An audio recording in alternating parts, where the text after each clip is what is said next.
Yo, what's up guys? I'm Charis and welcome to episode 2 of my Ironman series. To start off the episode, I completed the Grand Tree quest, which gave me access to the Spirit Tree in the Tree Gnome Stronghold, the Gnome Gliders, and it also gave me a couple of magic and attack levels, which are always useful. So yeah, another really simple quest, just beginners like the rest that I've been doing, and I really recommend it for any low-level Ironmans.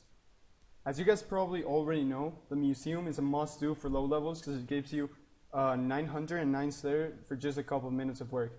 If you don't know what it is, it's just in Varrock, you go to the museum and you go to the bottom floor, you talk to Orlando Smith and you start answering these questions. It doesn't matter if you get anything wrong, just redo it. You have to get 3 right in every single part of the museum and it will get you 1k Slayer XP and 1k Hunter XP. Like I said, a must do for any, forget about Ironman, just for anyone who's starting out the game. So for this next clip, I took a break from questing and to do a little bit of skilling. What I'm doing is crafting, and the reason why I'm showing you this is because I found a really good way to make money at lower levels. And what you can do is go to the cows in Lumbridge, just collect a full inventory of cow hides, go to Al Kharid and tan the hides, and then just make hard leather boots. You need level 27 crafting, but these boots sell to the general store for 300 GP each. It's a really good way to make money at lower levels. It barely has any requirements and it barely takes any time. So definitely do this if you're playing on the Ironman, and let's move on to the next clip.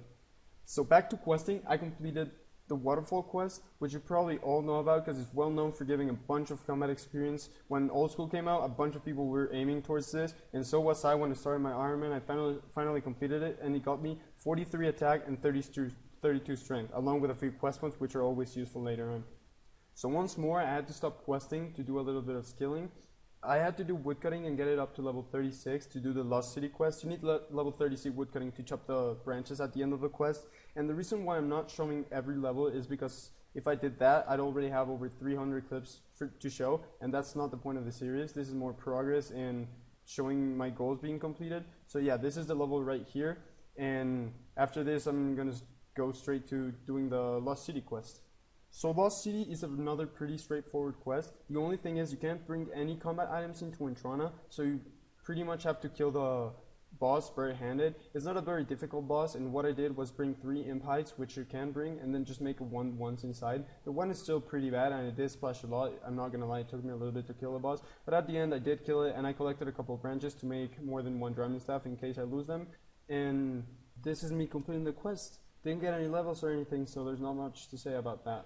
Next up, I did Goblin Diplomacy, which in my opinion is a really stupid quest. It actually took me longer to get the Goblin Mails, because not only do you have to get a Goblin Mail drop, you have to get a brown Goblin Mail drop, which just took me a long time. But after that, I mean, it was pretty straightforward. Just talk to the guys, keep the Goblin Mail, and do that over and over again. Didn't give me any levels, just a little bit of crafting XP and a gold bar. And I mean, it's another quest and a couple more quest points. After that, I did the Rune Mistress quest, and the only reason why I did this is because I needed Rune Essence for the Priest in Peril quest, and I don't even know if you need this quest to mine Rune Essence anymore, but you used to need it, so I just decided to do it. And I was going to use my Wicked for the Rune Essence, but I didn't realize that reset didn't happen yet, so I had to do this quest, then go mine the Rune Essence, and then go finish the quest. It also gave me a rune crafting level, which I mean, it's not too bad.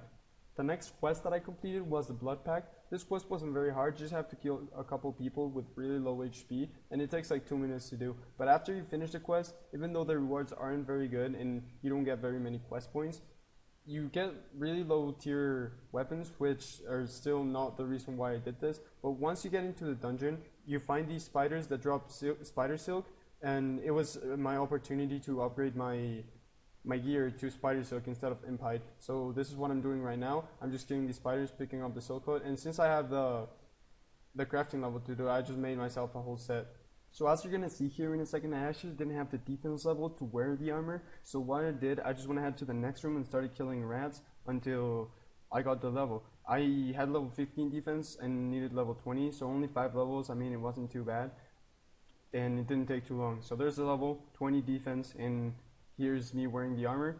The armor doesn't look very good, but I mean, it's better than Batwing, and that's all that matters. Back to questing, because what would this be without more quests? I completed the Knight Sword, which got me up to 29 smithing. And I mean, it's a really simple quest, like I've been saying to every quest, because the beginner's quests are really easy, and it gets you 29 level, or 28 levels. in smithing. It's really awesome and really recommend doing it. So after getting my smithing up, I need to get up my dungeoneering to level 15 so I could use the research dungeon that's in the Dwarven Mine. And there's a deposit box right there, so you can mine the iron real fast, just bank it and go back to mining iron. That way I could train my mining and smithing up to make steel nails for the Dragon Slayer quest. I know that you can buy these from the guy that makes the planks in Varrock, but I mean, I'd just rather get the levels now, and plus I don't want to be spending money this early.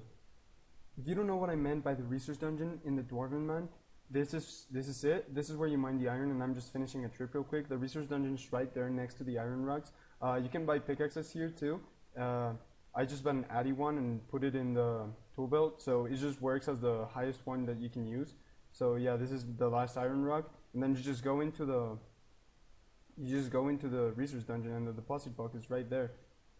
Here's me going in, and you just click it, deposit, and go back out and keep mining. I also got a couple of dungeoneering levels from going in, because that was the first time that I went in. I stayed here until I got 30 mining, so I could finally mine coal and make the steel bars and eventually the steel nails. It didn't take very long, I mean a couple of levels. I think it was like 15 levels that I trained here for, and this is a really good place to train at. It's really fast, and the bank's right there. Like I said, I can use this iron to smith now. This is where I decided to join my smithing. It's really close to the Combat Academy bank, so I guess it's not too bad. And since I can't use the furnace in Nashville, I guess I'm stuck here. I stayed here until I got 34 smithing, so I could make the nails and go do Dragon Slayer. After the longest skilling break I've had in this account, I decided to finally go do Dragon Slayer. I'm not gonna lie, I died once because I tried to do magic. Please don't do magic, it's really bad. So I just brought my Excalibur from the Merlin's Crystal quest and a bunch of food. I mean, it took a little bit to kill the dragon, but with melee it wasn't too hard. I just had to eat a lot sometimes. And I finally got my reward. I can buy rune plates right now, even though I can't use them. I'm gonna have to train a little bit more for that. But another quest sound. This was my main goal when I started this account. So now I'm done with this. I'm gonna see what I'm gonna do next. So to end up the episode, I went to the Combat Academy. If you don't know what this is, it teaches you the combat system. And even if you already know the combat system, come here and do it, because you get a bunch of XP boosts as a reward. Even on your main, come here and do it if you haven't. Not many people know about this, but now with Ironman, I guess it's becoming more well known.